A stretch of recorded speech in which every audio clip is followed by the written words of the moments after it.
আমার মেয়েটার আমি অনুরোধ করে কই মা তোর আমি অনেক কষ্ট করে বড় করছি মা, তুই এরপর তোর বাপের তুই বলবি মিষ্টা মা,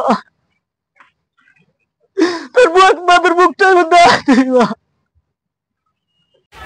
ভাঙাড়ির দোকানে কাজ করেন বাবা, মেয়ে পড়েন ক্লাস 5-এ। 6 বছর আগে স্ত্রী ছেড়ে চলে গিয়ে করেন আরেকটি বিয়ে, কিন্তু মেয়ের দিকে তাকিয়ে আর বিয়ে করেননি বাবা জাকির হোসেন। মেয়েকে নিয়ে সদর উপজেলার পঞ্চসার ইউনিয়নের মালিরপাথর এলাকায় ভাড়া থাকেন তারা। গ্রামের বাড়ি পটুয়াখালীর গলাচিপা উপজেলায়। মেয়ে সুরাইয়া আক্তার পড়াশোনা করেন 43 নং শিশু কল্যাণ সরকারি প্রাথমিক বিদ্যালয়ে। দীর্ঘদিন ধরে বাবার কাছে বায়না করছিল একটা মোবাইল ফোন কিনে দেওয়ার জন্য, কিন্তু রাজি ছিল না বাবা। এ নিয়ে প্রায় কথা কাটাকাটি হতো দুজনের মধ্যে। হয়তো অভিমানে ঘর ছেড়েছেন মেয়ে সুরাইয়া আক্তার, এমনটাই সন্দেহ করছেন বাবা জাকির হোসেন। আমার লাগে একটু ঝগড়া হয়েছিল, আমি বলতে পারিনি আমার মা আমার দোকান দিয়ে যাইবো।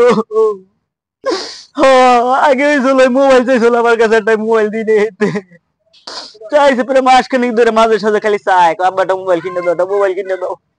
আমি আমার মায়ের মোবাইল কিনে দিলে আজকাল দিনে মোবাইলে পোলাবেন অনেক কিছু করে হাইতে।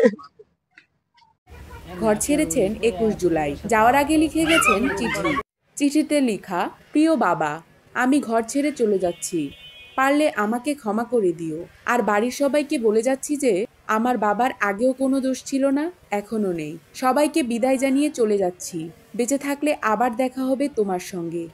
এ ঘটনায় মুন্সিগঞ্জ সদর থানায় একটি সাধারণ ডায়েরিও করা হয়েছে।